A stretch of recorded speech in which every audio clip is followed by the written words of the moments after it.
deciding on your ideal weight goes a little bit deeper than just picking a number.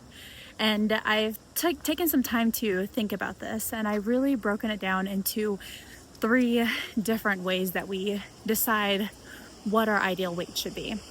The first way is society, or comparison to the people, the stars, the influencers around us. We see other people and almost relate their happiness or attractiveness to a specific number.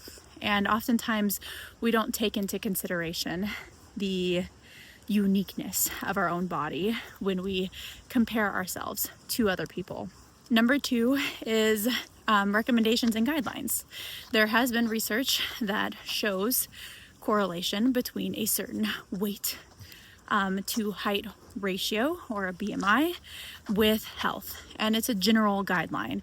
It doesn't always work, especially if someone's carrying more muscle mass, but it is just a general guideline for weight and health. And then number 3, this is actually the reason why I wanted to make this video, is because number 3 is where a lot of the people that I work with end up getting to. They start with a goal that's a comparison either to themselves in the past, where they were at in their 20s, or maybe someone they saw on TV, or a family member, and then they slowly move into this third option for coming up with an ideal weight, and that is where you feel your best. At what weight do you feel like your best? Where you feel strong and you feel like you can carry out the activities day to day without becoming out of breath or without being physically incapable of certain things. And so this third area is just another option that I wanted to throw out there, that you could create a weight loss goal based off of someone else, but it may become unrealistic for your specific body or your specific lifestyle. Then you could also create a goal around the guidelines, what the research shows to be a healthy weight.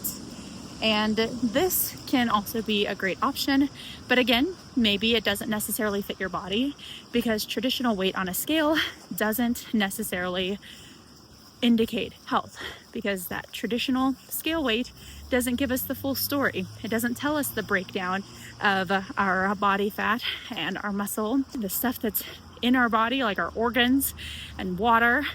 It just gives us one number based on gravity. And then finally, the last area is more customized. It's more personalized to you. So this final area is choosing an ideal weight based on where you feel your best. And if you don't know what that weight is, you can start working towards weight loss with small incremental goals, 5 pounds, 10 pounds. And then once you get to a specific weight where you feel your best, you can stop and work towards maintaining in that area. There are people that I've worked with who have a very lofty weight loss goal based on where they were in their life 20 years ago. But then they recognize as they get to a specific weight, maybe not quite achieving what they had set out for, and they decide, you know what? I feel good. I don't think I'm going to work on weight loss anymore. And that's okay. It's okay to pivot and change your mind, especially when you get to a point where you feel good. So weight loss doesn't have to just be this number, even though I know it's ingrained into our heads. I was growing up in the 90s and the 2000s, and I absolutely know what it's like to feel like there is a specific expectation for body type or weight. But I'm just here to remind you that there's other ways to determine your ideal weight. That's not the only one. Comparing and looking at other people is not the only one. You can follow guidelines, or you can also determine your own ideal weight based on how you feel. And just know that that number can fluctuate during different times of your life. And that's all that I have to share with you today on ideal weight. And I don't know how to wrap these things up, but if you enjoyed this video, let me know by liking it or just commenting, and I will see you in the next video.